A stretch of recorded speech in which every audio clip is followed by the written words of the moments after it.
Hello, I am Akarshan. We study about how to transform active verbs into passive verbs with these steps and solve it exercise. So, step 1.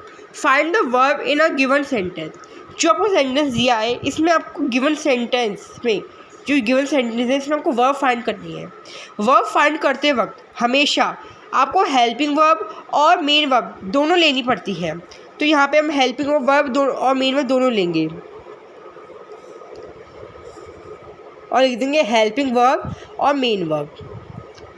फिर आता है हमारा second step, underline the subject before the verb. Verb से पहले जो हमारा subject है इसको हम अंडरलाइन कर लेंगे, जो द प्रोफेसर। फिर आता है हमें object, find the object while asking question whom और what, if not in no passive. अगर ऑब्जेक्ट में को हमें ऑब्जेक्ट फाइंड करना है तो हमें क्वेश्चन पूछने पड़ेंगे whom और what। यहाँ पे हमारा what क्वेश्चन से हमें अ लेक्चर मिला है तो ये हमारा ऑब्जेक्ट हो गया। अगर आपको कोई भी आंसर नहीं मिल रहा है तो वहाँ पे आप नो पैसिव कर देंगे। यहाँ तक तो हमें पता चलेगी हमारे पास क्या क्या है सेंटेंस में। अब पता चलेगी, अब हम करेंगे ट्रांसफॉर्मेशन। तो सबसे पहले ट्रांसफॉर्मेशन में हम क्या करेंगे, स्टेप 4 होता है write the object as subject in passive.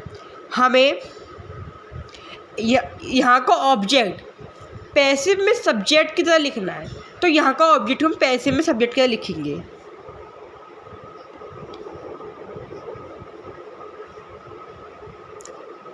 A lecture.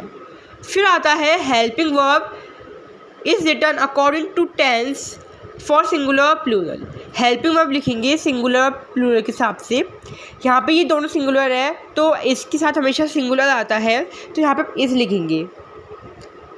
फिर आता है be form of the verb is written after helping verb if given. Helping verb के बाद हम बी फॉर्म लिखेंगे।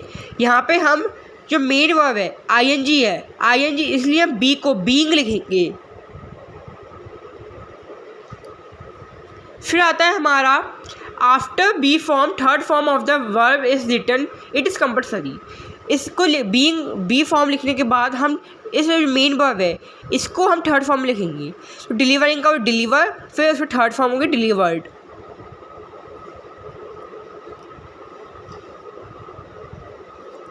फिर आता है subject change into object before it's preposition. Subject को, जो हमारा सब्जेक्ट था ये, इसको हम ऑब्जेक्ट में चेंज करेंगे, उससे पहले प्रीपोजिशन लगाएंगे। कौन कौन से प्रीपोजिशन लगाएंगे, बाय और विद। बाय लगाएंगे लिविंग ऑब्जेक्ट के साथ जो नेम ऑफ पर्सन होता है, और विद लगाएंगे नॉन लिविंग ऑब्जेक्ट के साथ जो name of tools of things. यहाँ पे द प्रोफेसर है वह लिविंग पर्सन है तो यहाँ पे हम बाय लगाएंगे, बाय द प्रोफेसर।